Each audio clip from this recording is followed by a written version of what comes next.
بسم اللہ والصلاة والسلام علی رسول اللہ اما بعد فاعوذ باللہ من الشیطان الرجیم بسم اللہ الرحمن الرحیم رب اشرح لی صدری ویسر لی امری واحلل عقدۃ من لسانی یفقہوا قولی رب زدنی علما اللہم فقہنی فی الدین اللہم انفعنا بما علمتنا وعلمنا ما ينفعنا وزدنا علما۔ الحمدللہ، اللہ تعالیٰ کے فضل و کرم کے ساتھ آج کے ہم لیسن کا آغاز کر رہے ہیں۔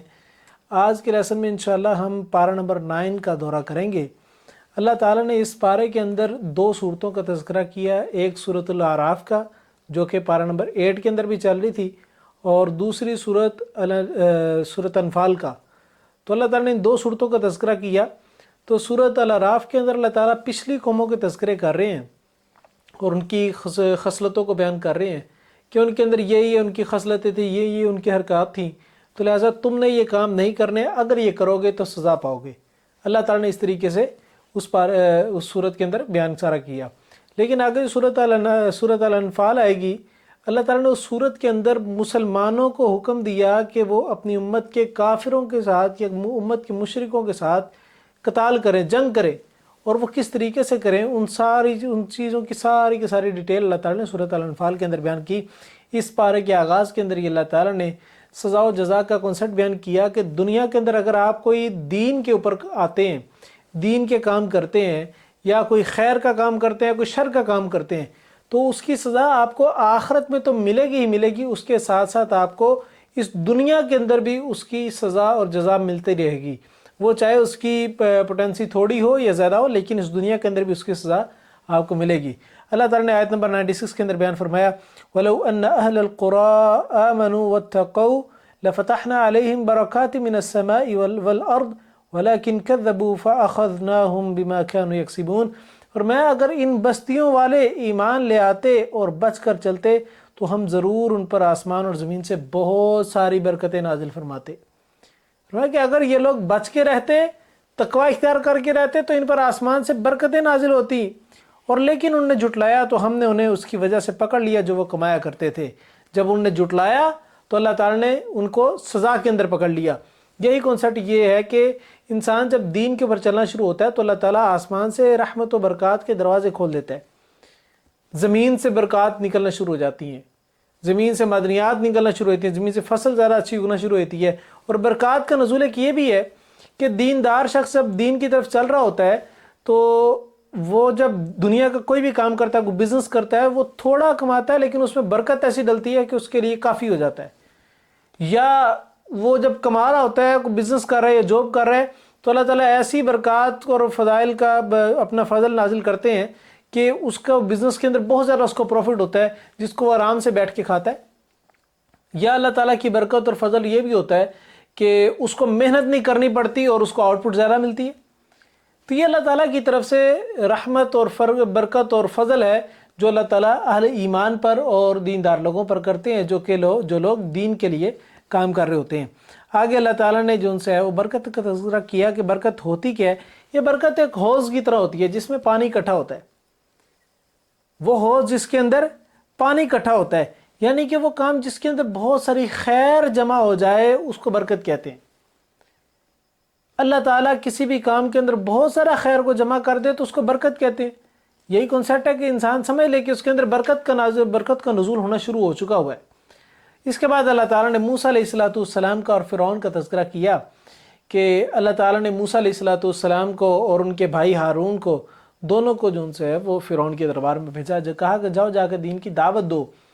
تو جب دین کی دعوت دینے کے لیے گئے تو وہاں پر جا کر انہوں نے دین کی دعوت دی، معجزات طلب کیے فرعون اور اس کے حواریوں نے۔ تو موسیٰ علیہ السلام نے معجزات دکھائے، عصا کو زمین پہ مارا، اژدہا بن گیا، ہاتھ کو بغل کے اندر ڈال کے دبا کے باہر نکالا تو وہ چمکنا شروع ہو گیا۔ تو انہوں نے بجائے ایمان لانے کے کہا کہ یہ تو جادو ہے، تو لہٰذا تمہارا مقابلہ ہم جادوگروں سے کرواتے ہیں۔ تو انہوں نے جادوگروں کی ایک بڑی ساری مجلس لگائی اور اس میں جادوگروں کو موسیٰ علیہ السلام کے مقابل کیا۔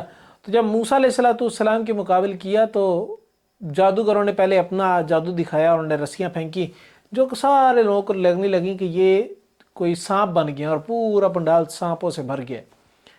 تو اس نے جب کہا کہ موسیٰ کو کہا کہ اب تم جادو کرو، تو موسیٰ علیہ السلام نے اپنے عصا کو پکڑا، جو ڈنڈا ان کے ہاتھ کے اندر ہوتا اس کو پکڑا اور زمین پہ دے مارا ٹھا کر کے، جیسے زمین پہ جا کے لگا اور وہ ایک اژدہے کی شکل اختیار کر گیا، اناکونڈا کی شکل اختیار کر گیا۔ جیسے وہ کنورٹ ہوا اناکونڈا کے اندر ٹرانسفارم ہوا تو وہ ساری کی ساری رسیاں جو بظاہر سانپ نظر آ رہی تھیں وہ ساری کی ساری رسیاں ثابت نکل گیا۔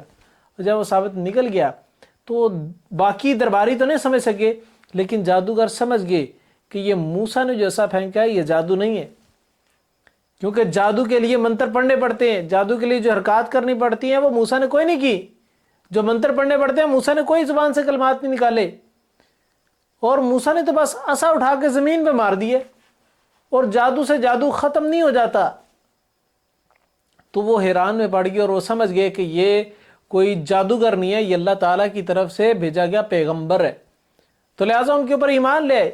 اور جیسے ایمان لے آئے سجدے میں گر گئے تو فرعون نے دیکھا، فرعون خفتی ہو گیا کہ یہ کیا معاملہ ہوا، یہ سجدے کے اندر گر گئے۔ تو فوراً سے کہا کہ جادوگروں سے کہا تم باز آ جاؤ، تم سجدہ نہ کرو، موسیٰ کے رب پر ایمان نہ لاؤ، نہیں تو میں تمہارے ہاتھ اور پاؤں مخالف سمتیں کاٹ دوں گا، یعنی کہ دایاں ہاتھ کاٹا ہے تو بایاں پاؤں کاٹ دوں گا، پھر بایاں بازو کاٹوں گا تو پھر دایاں ہاتھ کاٹ دوں گا۔ تو اس طریقے سے الٹے سیدھے جو ان سے نا تمہارے جسم کو کاٹ کے تمہیں زندہ جو ان سے ہے وہ مرنے کے لیے چھوڑ دوں گا۔ تو جب انہوں نے یہ باتیں سنی تو انہوں نے کہا کہ مرنا تو ہے ہی ہے، مر کے جانا بھی رب کے پاس ہی ہے، تو جیسے موت آئے تو ہمیں قبول ہے، لیکن ایمان سے نہیں ہٹیں گے اب، کیونکہ سمجھ آ گئی نا اصل بات۔ وہ جس کے دل میں توحید اتر جائے نا اس کو راستے سے ہٹانا بڑا مشکل کام بن جاتا ہے۔ تو ان کو جب سمجھ آ گئی تو پھر وہ ایمان قبول کر گئے۔ تو جیسے ہی موسیٰ نے یہ دھمکی دی تو انہوں نے اللہ تعالیٰ سے دعا کی، آیت نمبر 126 کے اندر یہ درج ہے، انہوں نے اللہ سے دعا کی ربنا افرغ علینا صبر وتوفنا مسلمین، اے اللہ تو ہمارے اندر صبر کو انڈیل دے، صبر کو ڈال دے، اور ہمیں اس حال میں فوت کر کہ ہم فرما بردار ہوں، مسلم ہوں، ایمان والے ہوں۔ یہ صبر کو اپنے دل کے اندر انڈیلنا یہی ہے کہ انسان کا دل جو ان سے ہے وہ بعض اوقات گھبرا جاتا ہے، مشکل حالات کو دیکھ کے دل گھبرا جاتا ہے، تو جب دل صبر کی کیفیت کے اندر آتا ہے، اطمینان کی کیفیت کے اندر آ جاتا ہے، پھر انسان راستے سے ہٹتا نہیں ہے، پھر انسان ڈگمگاتا نہیں ہے۔ تو انہوں نے اللہ تعالیٰ سے دعا کی تو موسیٰ علیہ السلام کی جو قوم تھی یعنی بنی اسرائیل، اس کو فرعون نے پھر دوبارہ دھمکیاں دی، حالانکہ وہ موسیٰ علیہ السلام کی قوم بنی اسرائیل ایمان لے آئے ہوئے تھے، انہوں نے فرعون کو چھوڑ کے ایمان قبول کر لی، اللہ پر ایمان لے آئے۔ فرعون کو پتہ لگا یہ تو میری ساری قوم بھی لے کے جا رہا ہے ساتھ، تو فرعون نے فوراً اپنی پوری جو سے بنی اسرائیل کو دھمکی دی کہ اگر تم نے موسیٰ علیہ السلام کے خدا پر ایمان لانا نہ چھوڑا تو میں تمہارے لڑکوں کو قتل کر دوں گا، دھمکی دی کہ میں تمہاری اولادوں کو قتل کر دوں گا۔ جب یہ دھمکی دی تو ساری قوم پریشان ہوگی، تو اللہ تعالیٰ نے آیات نازل کی، اللہ تعالیٰ نے موسیٰ علیہ السلام کو کہا کہ ان سے کہو قال موسیٰ لقومہ استعینوا باللہ واصبروا، کہ موسیٰ علیہ السلام نے اپنے قوم سے کہا کہ استعینوا باللہ واصبروا، اللہ تعالیٰ سے مدد طلب کرو، اور پھر جب مشکل آ رہی ہے اس پہ صبر بھی کرو، اللہ کی مدد جب آئے گی تو آٹومیٹکلی حالات سارے ٹھیک ہو جائیں گے۔ ان الارض للہ، یاد رکھو کہ ساری کی ساری زمین تو اللہ تعالیٰ کی ہے، ہو سکتا ہے اللہ تعالیٰ تمہیں ہجرت کر کے کہیں اور لے جائے، یورثھا من یشاء من عبادہ، اللہ اس کا وارث بناتا ہے جس کو چاہتا ہے اپنے بندوں میں سے۔ آج ان کے پاس بادشاہت ہے، فرعون کے پاس ہے، کل یہ تمہارے پاس بھی آ سکتی ہے، لہٰذا اللہ کی عبادت کرتے رہو، اللہ کی عبادت سے پیچھے نہیں ہٹنا۔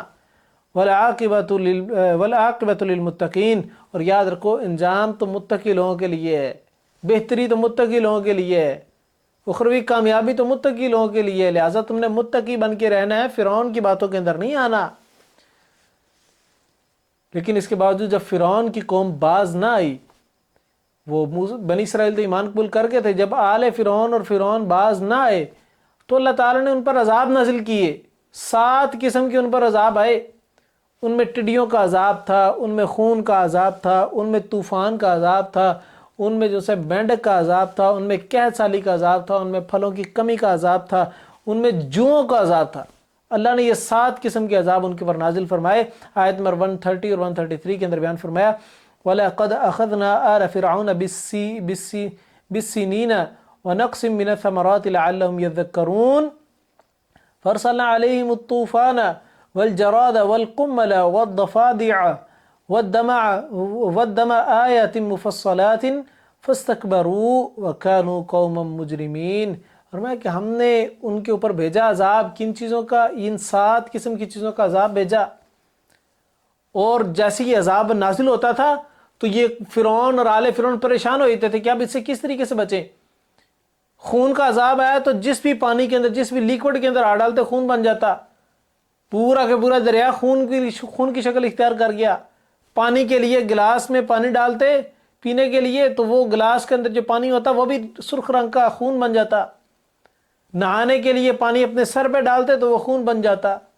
مینڈک کا عذاب ہے تو ہر طرف ہی مینڈک ہی مینڈک، ہر طرف مینڈک، کمروں کے اندر، بستر کے اوپر، بستر کے اندر مینڈک، کھانے کی چیزوں کے اندر، پینے کی چیزوں کے اندر، ہر جگہ پر مینڈک ہی مینڈک ہو گئے۔ جوؤں کا عذاب آیا تو جوؤں سے اتنا تنگ ہو گئے کہ ہر انسان کے سر کے اندر جوئیں ابلنے لگیں۔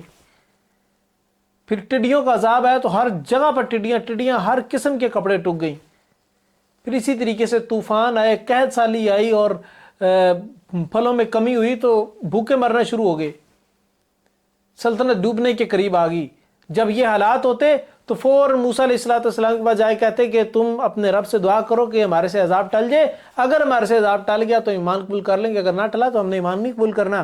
تو جب یہ بات کرتے تو اللہ تعالیٰ سے موسیٰ علیہ السلام دعا کرتے، اللہ تعالیٰ عذاب ٹال دیتا۔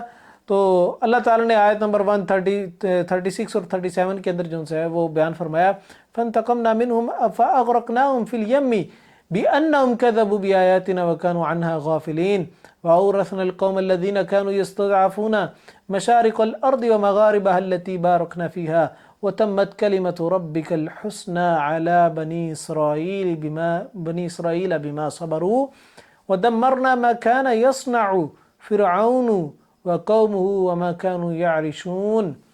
اللہ نے فرمایا کہ جب ہم موسیٰ کے پاس آ کے دعا کرتے، فریاد کرتے کہ موسیٰ اپنے رب سے دعا کرو کہ عذاب ٹال دے، اگر ٹل گیا تو ایمان قبول کر لیں گے، نہ ٹلا تو ایمان قبول نہیں کریں گے۔ تو موسیٰ علیہ السلام اللہ سے دعا کرتے اور عذاب ٹل جاتا۔ جب عذاب ٹل جاتا تو یہ پھر بھی ایمان قبول نہ کرتے۔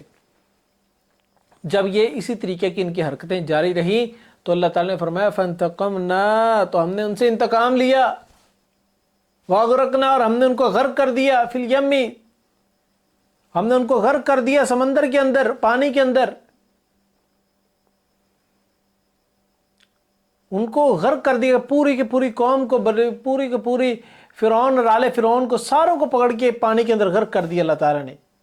وہ جب موسیٰ علیہ السلام نے پتھر پر عصا مارا اور وہ درمیان سے پانی پھٹا اور وہ گزر کے چلے گی اور پیچھے سارے فرعون اور آل فرعون کا پورا لشکر آیا تو اللہ کے حکم سے وہ سارا کا سارا دریا آپس میں کولیپس کر گیا، آپس میں ملا تو وہ ساری کے سارے لشکر اس کا تباہ و برباد ہو گیا اور وہ موت کے گھاٹ اتر گئے۔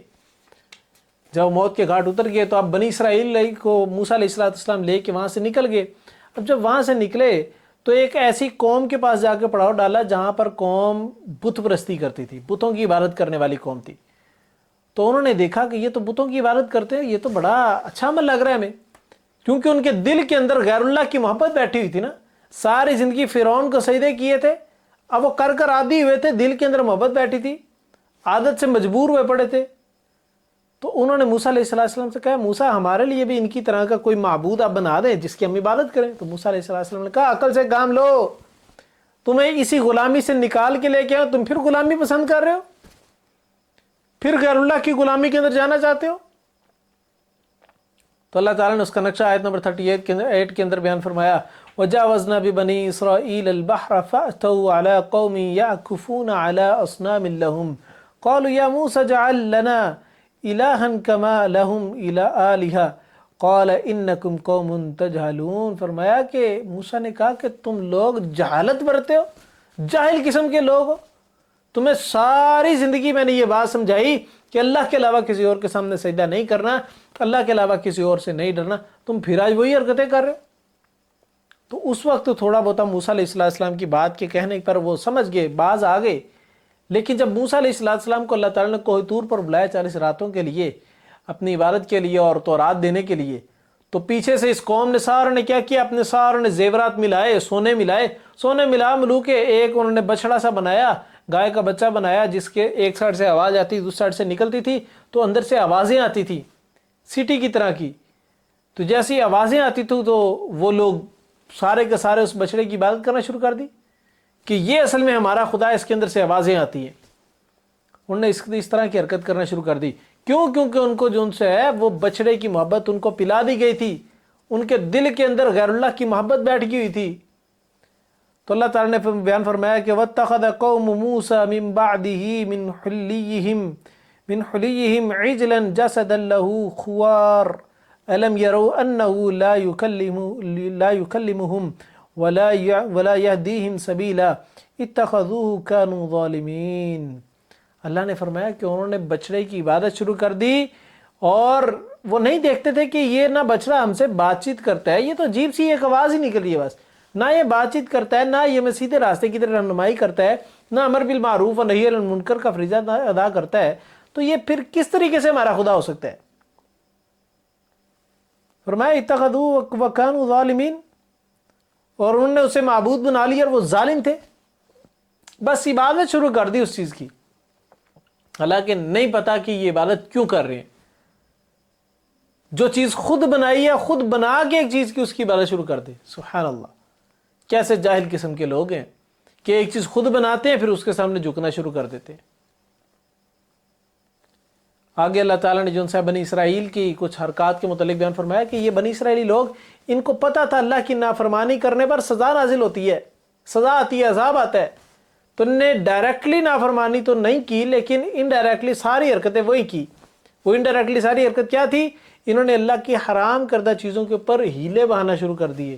ہیلے بنانا، بہانے تراشنا شروع کر دیے کہ یہ کر لیں تو اس طرح ہو جائے گا، یہ کر لیں تو اس طرح ہو جائے گا.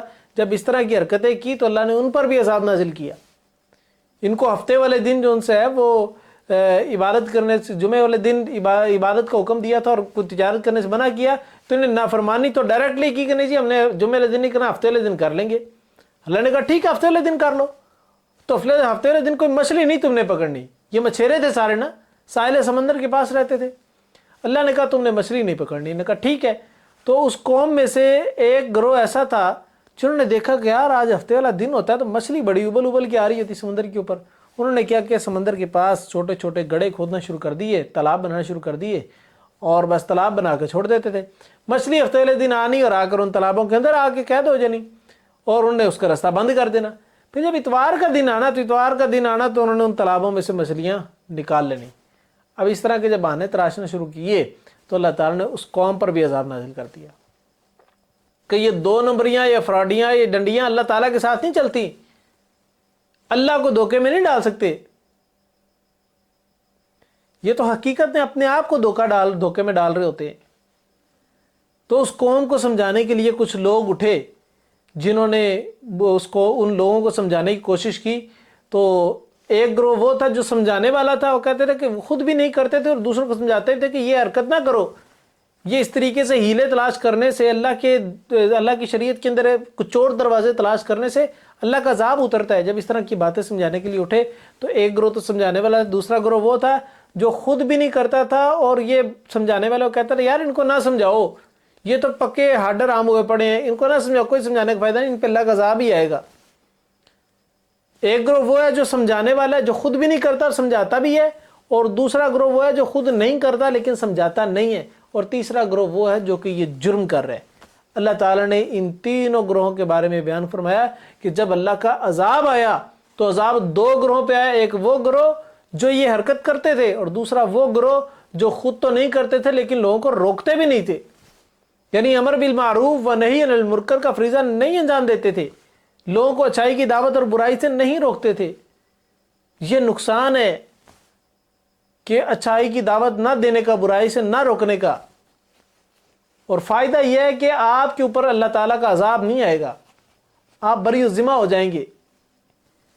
تو اللہ تعالیٰ نے آیت نمبر 165 اور 164 کے اندر بیان فرمایا وَإِذْ قَالَتْ أُمَّةٌ مِّنْهُمْ لِمَ تَعِظُونَ قَوْمًا اللَّهُ مُهْلِكُهُمْ أَوْ مُعَذِّبُهُمْ عَذَابًا شَدِيدًا قَالُوا مَعْذِرَةً إِلَىٰ رَبِّكُمْ وَلَعَلَّهُمْ يَتَّقُونَ فَلَمَّا نَسُوا مَا ذُكِّرُوا بِهِ أَنجَيْنَا الَّذِينَ يَنْهَوْنَ عَنِ السُّوءِ وَأَخَذْنَا الَّذِينَ ظَلَمُوا بِعَذَابٍ بَئِيسٍ بِمَا كَانُوا يَفْسُقُونَ.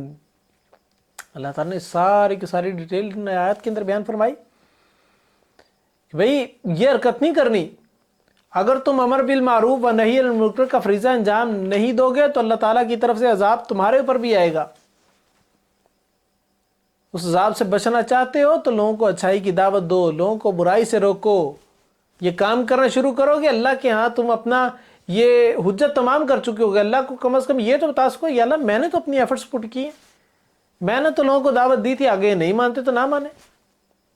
اس کے بعد اللہ تعالیٰ نے نبی علیہ الصلوۃ والسلام پر ایمان لانے کا حکم دیا۔ آیت نمبر 157 کے اندر بیان فرمایا، الذین یتبعون الرسول النبی الامی الذی یجدونہ مکتوبا عندہم فی التوراۃ والانجیل۔ اللہ نے فرمایا کہ وہ لوگ جو اس رسول کی پیروی کرتے ہیں وہ امی نبی ہیں، جسے وہ اپنی تورات اور انجیل کے اندر اس کے واضح احکامات پاتے ہیں، واضح دلائل پاتے ہیں۔ ان کی تورات اور انجیل کے اندر تذکرے موجود ہے نبی علیہ الصلوۃ والسلام کے، اس نبی کے جو امی ہوگا، یعنی پڑھا لکھا نہ ہوگا، تو اس کے بارے میں اللہ تعالیٰ نے تورات اور انجیل کے اندر بھی احکامات بھیجے۔ فرمایا یأمرهم بالمعروف وینہاہم عن المنکر۔ وہ کیا کرے گا، اس کی خصوصیات کیا ہوں گی نبی کی؟ وہ لوگوں کو اچھائی کی دعوت دے گا، برائی سے روکے گا۔ پھر فرمایا کہ وَيُحِلُّ لَهُمُ الطَّيِّبَاتِ وَيُحَرِّمُ عَلَيْهِمُ الْخَبَائِثِ۔ وہ تم پر طیب چیزوں کو حلال قرار دے گا اور خبیث چیزوں کو حرام قرار دے گا۔ یہ نبی کا کام اللہ کی طرف سے بیان کردہ حلال و حرام کو واضح کرنا ہے، اور نبی کا کام لوگوں کو اچھائی کی دعوت دینا، برائی سے روکنا۔ اور پھر فرمایا وَيَضَعُ عَنْهُمْ إِصْرَهُمْ وَالْأَغْلَالَ الَّتِي كَانَتْ عَلَيْهِمْ۔ اور جو گلے کے اندر بلا وجہ کا توق ڈالا ہوا ہے، بلا وجہ کے اپنے اوپر مصیبتیں عائد کی ہیں، بلا وجہ کی ذمہ داریاں ڈالی، اللہ ان سب کو اتار دے گا۔ پھر فرمایا فَالَّذِينَ آمَنُوا بِهِ وَعَذَّرُوهُ وَنَصَرُوهُ وَاتَّبَعُوا النُّورَ الَّذِي أُنزِلَ مَعَهُ أُولَئِكَ هُمُ الْمُفْلِحُونَ۔ فرمایا کہ اور پھر وہ لوگ جو ایمان لائے اور نبی کو قوت دی، نبی کے ساتھ مل گئے جسد واحد کی طرح، اور فرمایا کہ وَنَصَرُوهُ، اور اس کی مدد کی ہر معاملے کے اندر، جیسے نبی نے کہا ویسے کرتے گئے۔ فرمایا وَاتَّبَعُوهُ النُّورَ، انہوں نے نور کی پیروی کی، قرآن و سنت کی پیروی کی، تو ایسے لوگ جو ان سے فرمایا اولئک هم المفلحون، تو ایسے لوگ ہی فلاح پانے والے ہیں۔ تو لہٰذا ایمان کے بعد عمل صالح بنیادی شرط ہے۔ ایمان ہوگا، عمل صالح نہیں ہوں گے تو ایمان کا کوئی فائدہ نہیں ہے۔ آگے اللہ تعالیٰ نے آیت نمبر 172 کے اندر عہد الست کے بارے میں بیان فرمایا۔ عہد الست وہ وعدہ جو کہ اللہ تعالیٰ نے عالم ارواح کے اندر تمام دنیا کی روحوں سے لیا۔ اللہ تعالیٰ نے آیت نمبر 172 کے اندر بیان فرمایا وَإِذْ أَخَذَ رَبُّكَ مِن بَنِي آدَمَ مِن ظُهُورِهِمْ وَذُرِّيَّتَهُمْ وَأَشْهَدَهُمْ عَلَىٰ أَنفُسِهِمْ أَلَسْتُ بِرَبِّكُمْ قَالُوا بَلَىٰ شَهِدْنَا أَن تَقُولُوا يَوْمَ الْقِيَامَةِ إِنَّا كُنَّا عَنْ هَذَا غَافِلِينَ۔ اللہ تعالیٰ نے فرمایا جب ہم نے آدم کو بنایا اور آدم کی تمام اولاد کو بنایا تو ہم نے ان سے وعدہ لیا أَلَسْتُ بِرَبِّكُمْ، کیا میں تمہارا رب نہیں ہوں؟ تو انہوں نے کہا قالوا بلا، یا اللہ تو ہمارا ہی رب ہے۔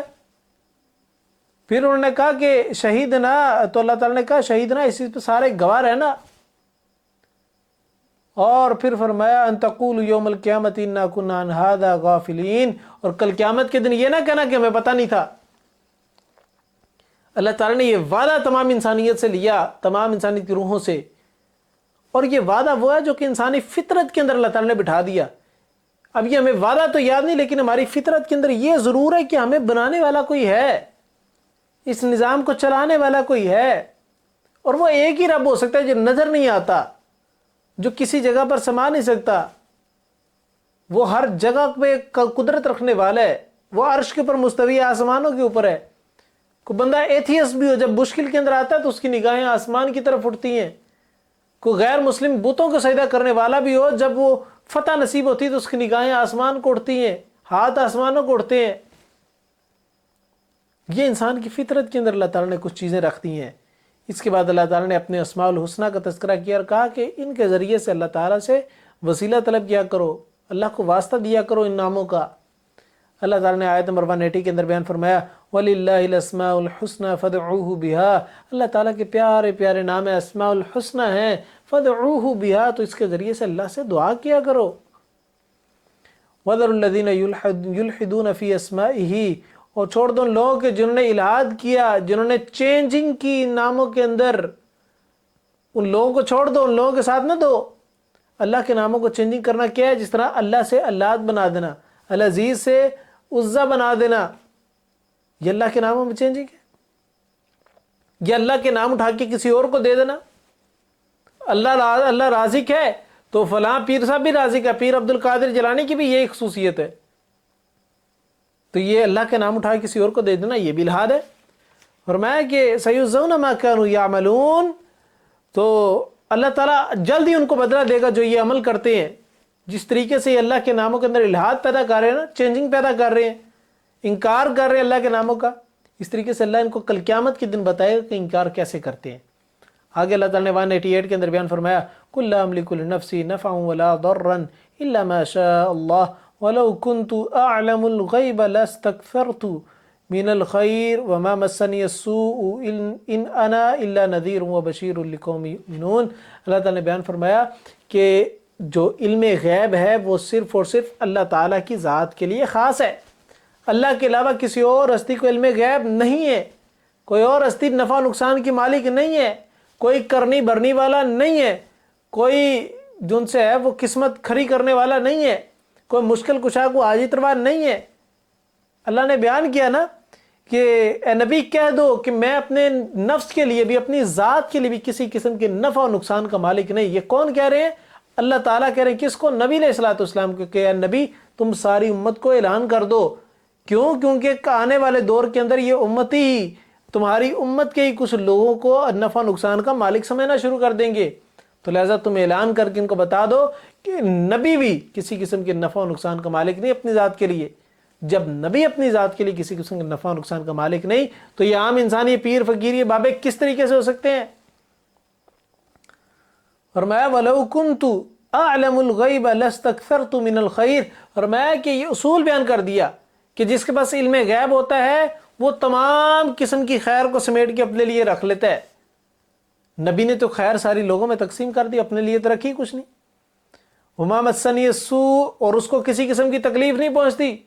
جاؤ نبی کی تاریخ اٹھا کے دیکھو، نبی کی ہسٹری اٹھا کے دیکھو، احادیث کے پنے کھول کے دیکھو، کتابیں کھنگال کے دیکھ لو، رسول اللہ صلی اللہ علیہ وسلم پر جتنی تکالیف آئیں اتنی کسی نبی پر تکالیف نہیں آئیں، کسی امتی پر اتنی تکالیف نہیں آئیں گی جتنی رسول اللہ صلی اللہ علیہ وسلم کو تکالیف پہنچی۔ کیوں؟ اس کی ریزن یہ ہے کہ اللہ تعالیٰ امت کے تمام لوگوں کے لیے رول ماڈل بنانا چاہتے ہیں، اور اللہ تعالیٰ یہ تکلیف پہنچا کے ثابت کرنا چاہتے ہیں کہ نبی بھی کسی قسم کے نفع و نقصان کا مالک نہیں، وہ نفع و نقصان کے لیے اللہ تعالیٰ کی محتاج ہے ساری انسانیت۔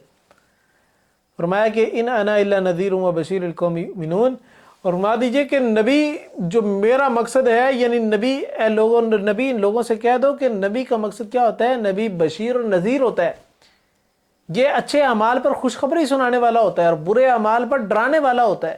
نبی کا تو مقصد صرف اتنا سا ہوتا ہے۔ نبی کو جس طریقے سے تکالیف پہنچتی تھی ساری امت کے سامنے، کیا نبی علیہ الصلوۃ والسلام کو لوگوں نے پتھر نہ مارے؟ کیا سر پہ اوجڑی نہ رکھی؟ کیا تکالیف نہ دیں؟ کیا گالیاں نہ دیں؟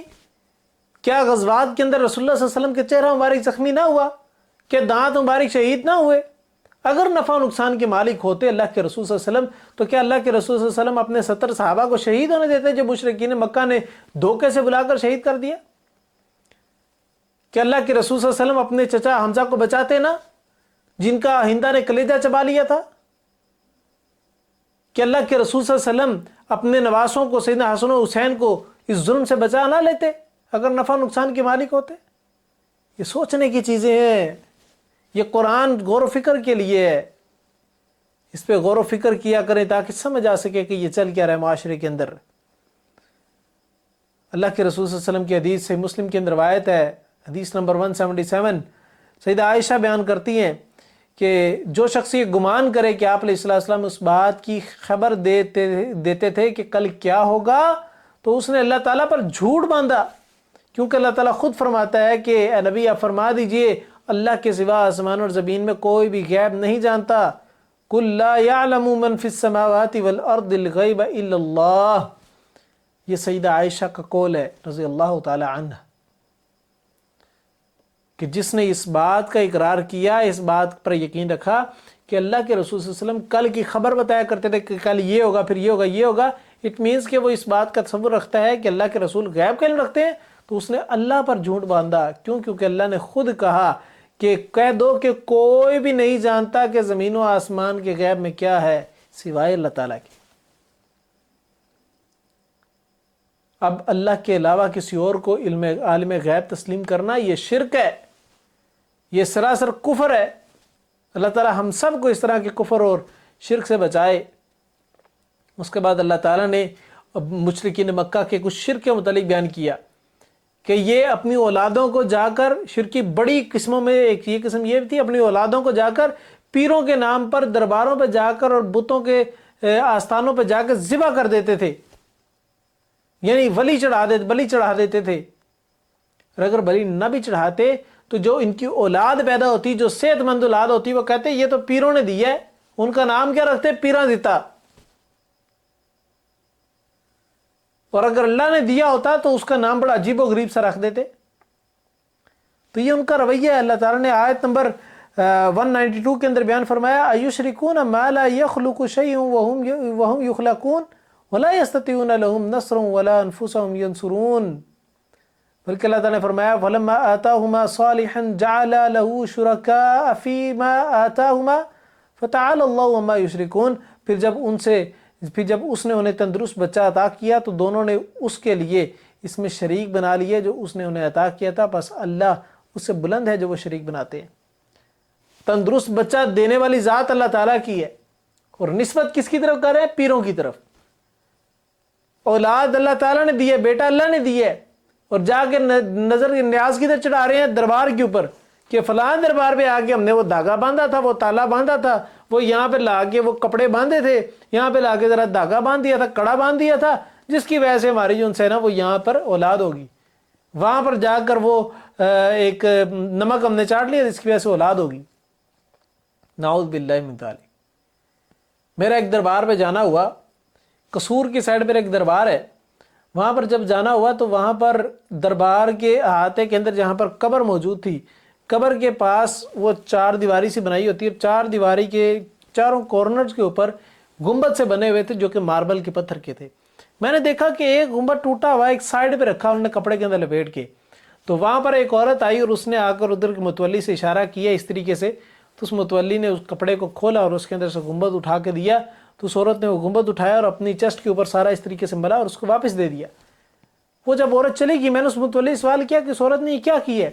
تو وہ کہنے لگا کہ جس عورت کے ہاں گھر میں اولاد نہیں ہو رہی ہوتی وہ اس دربار پہ آ کے منت مانگتی ہے اور اس پتھر کو پکڑتی ہے اور اپنی چیسٹ کے اوپر رب کرتی ہے، ملتی ہے، تو اللہ تعالیٰ اس کو اولاد ہو جاتی ہے. پیر صاحب انہوں اولاد دے دیندے نے. یہ اس طریقے کے مشرکانہ عقائد ہمارے معاشرے کے اندر عام ہیں.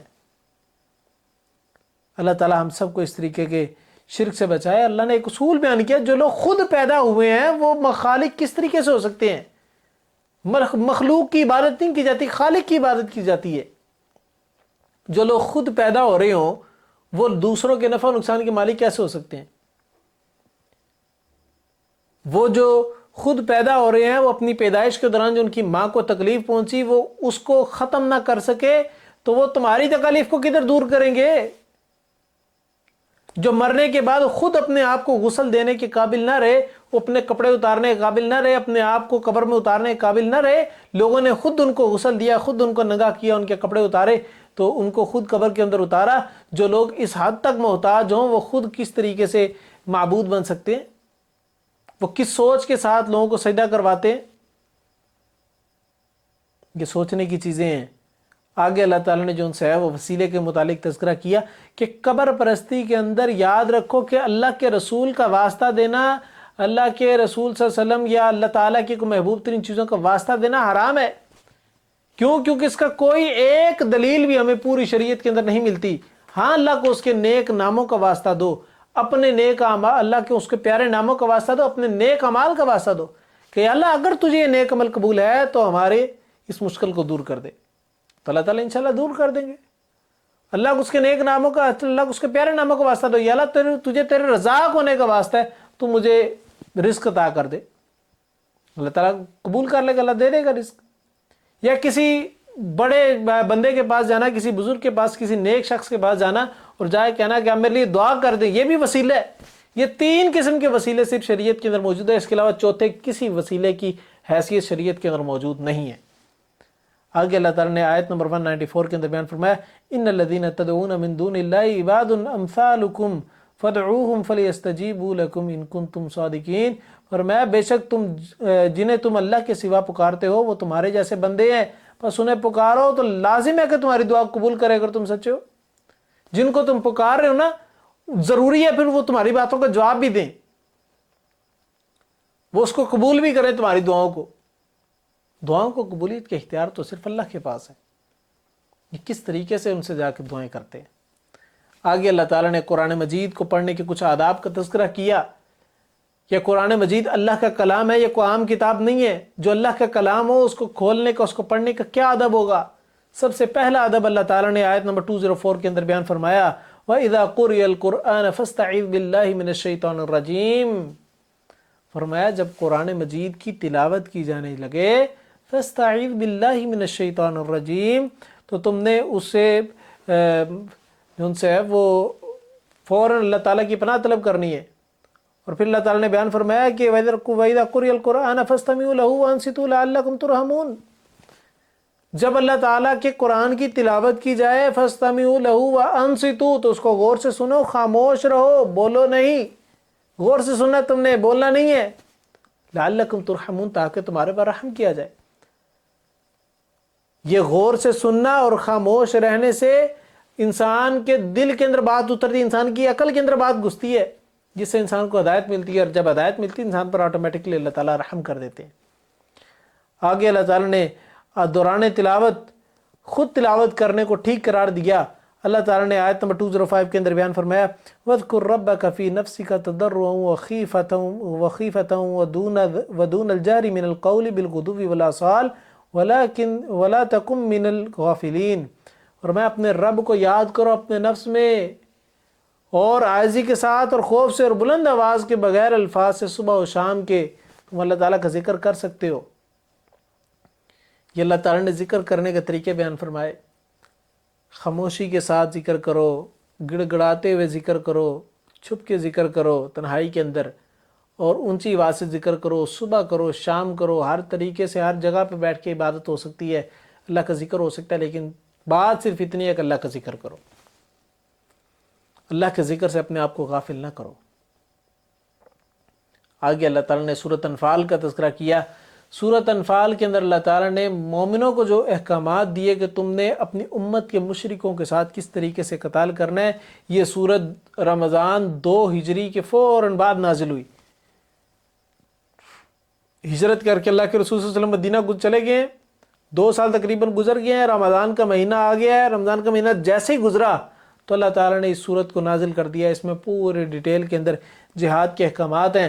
اللہ تعالیٰ نے ان کو بیان کرنے سے پہلے مومنوں کی کچھ صفات بیان کی کہ جو اہل ایمان ہوتے ہیں، جو اللہ کے راستے میں لڑنے مرنے والے ہوتے ہیں لوگ، ان کی کچھ خصوصیات کیا ہوتی ہیں۔ اللہ تعالیٰ نے آیت نمبر 2، 3 اور 4 کے اندر بیان فرمایا انما المؤمنون الذین اذا ذکر اللہ وجلت قلوبہم، کہ مومن تو اللہ کے بندے وہ ہوتے ہیں اذا ذکر اللہ وجلت قلوبہم، جب اللہ کا ذکر کیا جاتا ہے تو ان کے دل ڈر جاتے ہیں، وہ اللہ کا تقویٰ اپنے دلوں کے اندر بڑھا لیتے ہیں۔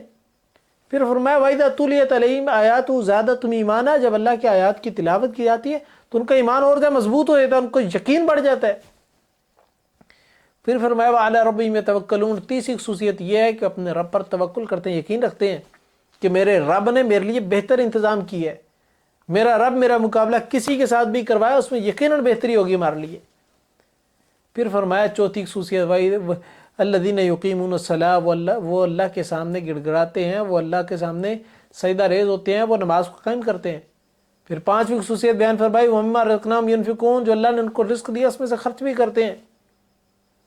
اس کے بعد اللہ تعالیٰ نے بیان فرمایا اولئک هم المؤمنون حقا، یہ 5 قسم کی کوالٹیز رکھنے والے لوگ جو سے اصل میں یہی حق کے اوپر ہیں، یہی قرآن و سنت کے اوپر ہیں۔ لہم درجات عند ربہم ومغفرۃ ورزق کریم، ان کے لیے 3 چیزیں ہیں، ان کے لیے اللہ کے ہاں درجات ہیں، ان کے لیے رزق ہے اور ان کے لیے مغفرت ہے، یہ 3 انعامات ان کے لیے ہیں۔ اللہ تعالیٰ نے بات بڑی ڈیٹیل کے اندر بیان فرمایا۔ آگے اللہ تعالیٰ نے غزوہ بدر کا تذکرہ کیا۔ غزوہ بدر جو سی ہے یہ مکے سے جب مسلمان ہجرت کر کے مدینے کے اندر آئے تو مسلمان مدینے کے اندر رہتے ہوئے امن پسند چونکہ مسلمان تھے تو مسلمان ہمیشہ جنگ کی شروعات نہیں کرتے، مسلمان ہمیشہ ڈیفینڈنگ پوزیشن کے اندر ہوتے ہیں۔ چاہتے تو مسلمان مکے کے اندر رہتے ہوئے بھی قتال شروع کر سکتے تھے، لیکن مسلمانوں نے اجتناب کیا، اللہ نے ہجرت کو حکم دیا کہ تم نے لڑنا جھگڑنا نہیں، تم نے ہجرت کر کے مدینہ آ جانا ہے۔ مدینہ آ جانے کے بعد بھی 500 کلومیٹر کا فاصلہ ہونے کے بعد بھی مشرکین مکہ باز نہ اور مسلمانوں کو مدینے میں بھی تنگ کرتے رہے۔ مسلمانوں مدینے سے کچھ مسلمان جب عمرہ کرنے کی گھر سے مکہ جاتے تو ان کو بھی تنگ کرتے، ظلم و ستم کرتے۔ تو مکے والوں نے ارادہ ایک مرتبہ کر لیا کہ اب ہم نے مسلمانوں کو ختم کرنا ہی کرنا۔ انہوں نے پورے مکے سے جو سے ہر گھر سے مال لیا اور کہا کہ اس سے ہم تجارت کریں گے، تجارت سے جو فائدہ ہوگا اس پروفٹ سے ہم جو سے سارا اسلحہ خریدیں گے، اسلحہ خرید کے مسلمانوں کو جا ختم کر دیں گے۔ اس تصور کے ساتھ نکلے، اور جب یہ ساری کہانی اللہ کے رسول صلی اللہ علیہ وسلم کو پتہ چلی تو اللہ کے رسول صلی اللہ علیہ وسلم چونکہ امن پسند لوگوں میں سے تھے تو آپ علیہ السلام نے اپنے صحابہ سے مشورہ کیا اور کہا کہ کیوں نہ ہم اگر ان کا تجارتی قافلہ جا کے لوٹ لیں جو ابو سفیان کی قیادت میں آ رہا ہے، تو ہم وہ سارا کے سارا لوٹ لیں تو اس کو لوٹنے سے ہم بڑی جنگ سے بچ سکتے ہیں۔ تو مسلمان نے کہا ٹھیک ہے۔ مسلمان اس کو لوٹنے کی گھر سے نکلے، جیسے ہی نکلے تو وہاں پر مکے والے کفار کو مشرکین کو اس بات کا علم ہو گیا، تو وہیں سے ابو جہل کی قیادت کے اندر کچھ جنگجو لے کر، کچھ فوجی لے کر اور بڑا ایک لشکر تیار کر کے 1000 کا لشکر تیار کر کے وہ مسلمانوں کے مقابلے کے اندر آ گیا۔ جب مسلمان اس قافلے کو لوٹنے کے لیے، ابو سفیان کے قافلے کو لوٹنے کے لیے وہاں پر پہنچے تو پتہ چلا یہاں پر تو قافلہ ابو سفیان کا ہے نہیں، تجارتی قافلہ تو ہے نہیں، یہاں پر سامنے تو جنگجو سارے کھڑے لڑنے کے لیے، 1000 کا لشکر ہے اور یہ 313 لوگ ہیں اور اسلحہ بھی کوئی نہیں ہے، زرے بھی کوئی نہیں ہے اور جنگ کرنے آ گئے۔ تو مسلمان کچھ گھبرائے تو اللہ تعالیٰ سے پھر دعا کی گئی، تو اللہ تعالیٰ نے جو ان سے ہے اس بات کا تذکرہ قرآن مجید کی آیت نمبر 78 کے اندر بیان فرمایا، وَعِذْ يَعِدُكُمُ اللَّهُ إِحْدَى الطَّائِفَتَيْنِ أَنَّهَا لَكُمْ وَتَوَدُّونَ أَنَّ غَيْرَ ذَاتِ الشَّوْكَةِ تَكُونُ لَكُمْ وَيُرِيدُ اللَّهُ أَن يُحِقَّ الْحَقَّ بِكَلِمَاتِهِ وَيَقْطَعَ دَابِرَ الْكَافِرِينَ لِيُحِقَّ اللَّهُ الْحَقَّ وَيُبْطِلَ الْبَاطِلَ وَلَوْ كَرِهَ الْمُجْرِمُونَ۔ اللہ نے فرمایا جب انہوں نے ارادہ کیا کہ دونوں میں سے کوئی ایک گروہ، اللہ نے وعدہ کیا کہ دونوں میں سے کوئی ایک گروہ اللہ تعالیٰ ان کو دے گا، تو ان کا دل چاہتا رہا مسلمانوں کا کہ غیر ذات الشوکہ، کہ یہ بغیر لڑے جھگڑے جو تجارتی قافلہ جو نفع بخش قافلہ ہے اس کو لوٹ لیں۔ تو اللہ تعالیٰ نے جو ان کو لا کر اس کے سامنے کھڑا کر دیا جو کہ جنگی قافلہ تھا، تاکہ اللہ تعالیٰ حق کو حق واضح کر دے، باطل کو باطل واضح کر دے، حق کو باطل میں خاص فرق واضح ہو جائے تمام لوگوں کے لیے، اور یہ ثابت ہو جائے کہ اللہ کا دین غالب آنے والا ہے، اللہ کا دین ہی اصل میں حق ہے۔ اللہ اس بات کو ثابت کرنا چاہتے تھے، تو اللہ تعالیٰ نے مسلمانوں کو ان کے مقابلے کے اندر لا کے کھڑا کر دیا۔ تو مسلمان نے اللہ تعالیٰ سے جب دعا طلب کی تو اللہ تعالیٰ نے ان کی جو مدد کی تو اس کو کئی طریقوں سے اللہ تعالیٰ نے مدد کی۔ اللہ تعالیٰ نے مسلمانوں کے مدد کے لیے 1000 فرشتوں کا لشکر بھی نازل کیا۔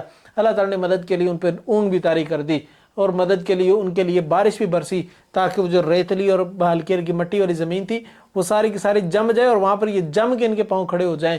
اور بھی چوتھی چیز یہ کہ ان کو خواب کے اندر ان کی آنکھوں کے اندر کفار کی تعداد بڑی کم کر کے دکھائی تاکہ وہ دلیری کے ساتھ لڑ سکیں۔ یہ اللہ تعالیٰ نے مسلمانوں کی مدد کی۔ جب مسلمانوں کے دلوں سے کفر کا خوف نکل گیا پھر اللہ تعالیٰ نے مسلمانوں کو موٹیویٹ کیا۔ آیت نمبر 12 کے اندر بیان فرمایا فَضْرِبُوا فَوْقَ الْأَعْنَاقِ وَاضْرِبُوا مِنْهُمْ كُلَّ بَنَانٍ، کہ ان کی گردنوں کے اوپر جا کر تلواریں مارو۔ فَضْرِبُوا فَوْقَ الْأَعْنَاقِ، ان کی گردنوں کو اڑا دو، اور پھر فرمایا کہ وَاضْرِبُوا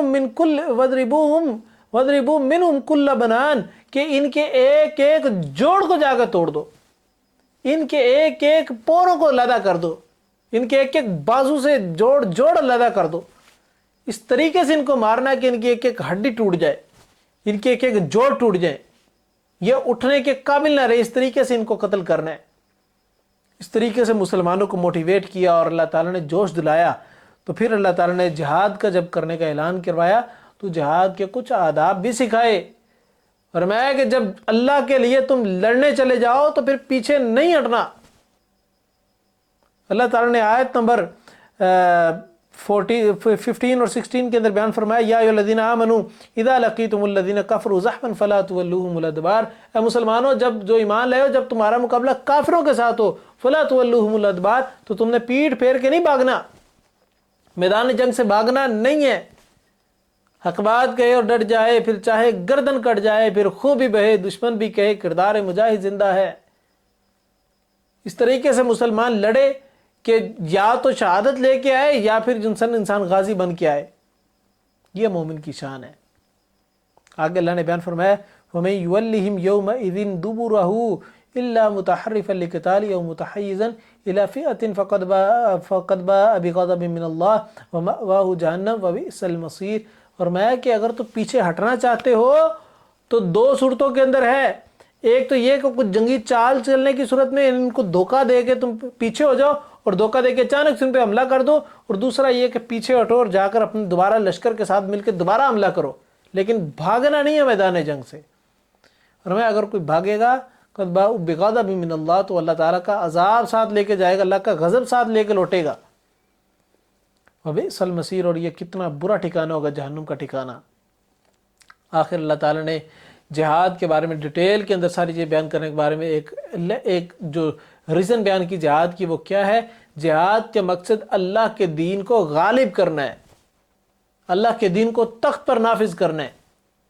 اللہ تعالیٰ نے آیت نمبر 39 کے اندر بیان فرمایا وَقَاتِلُوهُمْ حَتَّى لَا تَكُونَ فِتْنَةٌ وَيَكُونَ الدِّينُ كُلُّهُ لِلَّهِ، کہ ان کو قتل کرو، ان سے جہاد کرو، حَتَّى لَا تَكُونَ فِتْنَةٌ، یہاں تک کہ دین اسلام کے علاوہ کوئی ماننے والا گروہ نہ باقی بچے، وَيَكُونَ الدِّينُ لِلَّهِ، اور اللہ تعالیٰ کا دین غالب آ جائے۔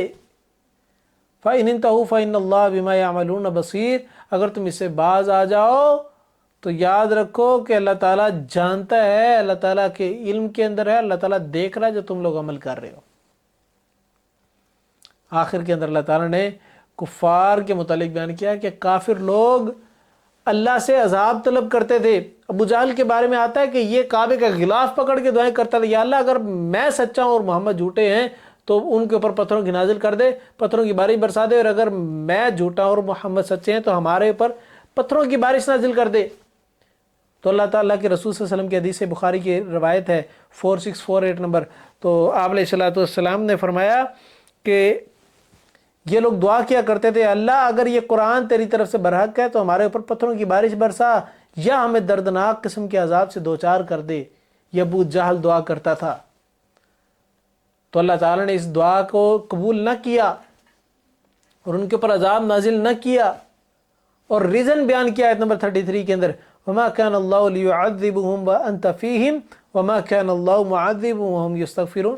فرمایا دو ریزن ہے جس کی وجہ سے عذاب نازل ہوا، ایک تو یہ کہ رسول اللہ صلی اللہ علیہ وسلم ان کے درمیان موجود ہیں، یعنی مکی دور کے اندر ان کی دعا کبھی قبول نہیں ہوئی، اور دوسرا یہ کہ ان کے اندر استغفار کرنے والے لوگ موجود ہیں۔ جیسے اللہ کے رسول صلی اللہ علیہ وسلم ہجرت کر کے گئے، تمام مسلمان استغفار کرنے والے ہجرت کر کے مدینہ پہنچے، جب پہنچ گیا پیچھے مکہ ان لوگوں سے خالی ہو گیا اور صرف اسی کافر لوگ بچے۔ جب کافر لوگ بچے تو اللہ کا عذاب آیا جب غزوہ بدر کی صورت کے اندر، اور ایسا عذاب آیا کہ ان کے بڑے بڑے سپہ سالاروں سمیت 70 ان کے فوجی مارے گئے، 70 جنگجو ان کے مارے گئے، اور 70 قید بھی ہو کے آ گئے۔ اللہ کی طرف سے اتنا سخت قسم کا عذاب آیا اور اللہ تعالیٰ نے ان کو عذاب کے اندر گھیر لیا۔ آگے اللہ تعالیٰ نے کافروں کو ایک الٹیمیٹم دے دیا۔ اللہ تعالیٰ نے اعلان فرمایا قُلْ لِلَّذِينَ كَفَرُوا إِن يَنْتَهُوا يُغْفَرْ لَهُم مَا قَدْ سَلَفَ وَإِن يَعُودُوا فَقَدْ مَضَتْ سُنَّةُ الْأَوَّلِينَ۔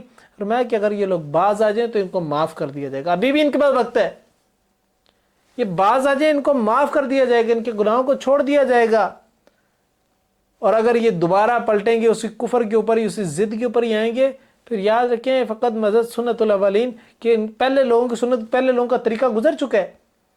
جو پہلے لوگ کرتے تھے ان کے اوپر جو عذاب آیا وہ سارے لوگوں کے سامنے واضح کر دیا ہوا ہم نے، اگر یہ لوگ بھی کریں گے تو ان پہ بھی عذاب آئے گا۔ تو اللہ تعالیٰ نے ڈیٹیل کے اندر بیان فرما دیا۔